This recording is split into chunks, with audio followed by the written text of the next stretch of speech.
বন্ধুরা, যে কোনো ধরনের মেছেদার দাগ, যে কোনো ধরনের পুরনো কালো জেদি দাগ সমস্ত কিন্তু তুলে আজকের এই ঘরোয়া উপায়টি তোমাদের ত্বককে একেবারে ফর্সা উজ্জ্বল ঝলমলে করে তুলবে। তো তার আগে তোমরা যারা নতুন আছো আমার চ্যানেলে, অবশ্যই চ্যানেলটা সাবস্ক্রাইব করে রেখো। সাবস্ক্রাইব করে পাশে থাকা বেল আইকনটা অন করতে কিন্তু একদমই ভুলে যেও না।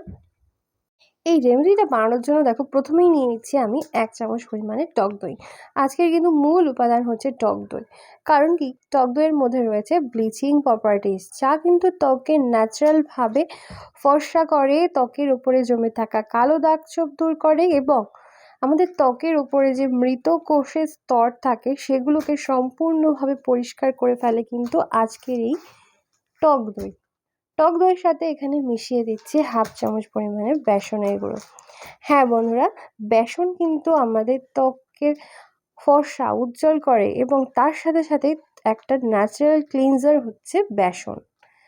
বেসন কিন্তু আমাদের ত্বকের উপরে জমে থাকা সমস্ত কালো ময়লা ধুলো তুলে ফেলে আমাদের ত্বককে পরিষ্কার করে তোলে। এবার এর মধ্যে দিয়ে দিচ্ছি 1/2 চামচ পরিমাণে হলুদের গুঁড়ো। রান্নায় যে হলুদ ব্যবহার করা হয় সেই হলুদের গুঁড়োই কিন্তু এখানে আমি ব্যবহার করছি।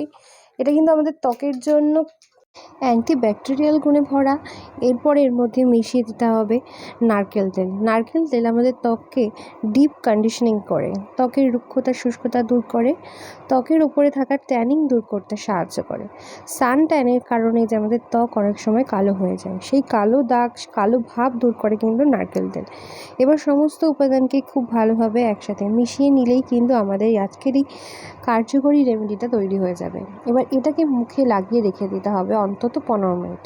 তারপরে হালকা হাতে ঘষে ঠান্ডা জল দিয়ে ধুয়ে ফেললেই কিন্তু তোমরা ইনস্ট্যান্টলি ফর্সা উজ্জ্বল ত্বক পেয়ে যাবে।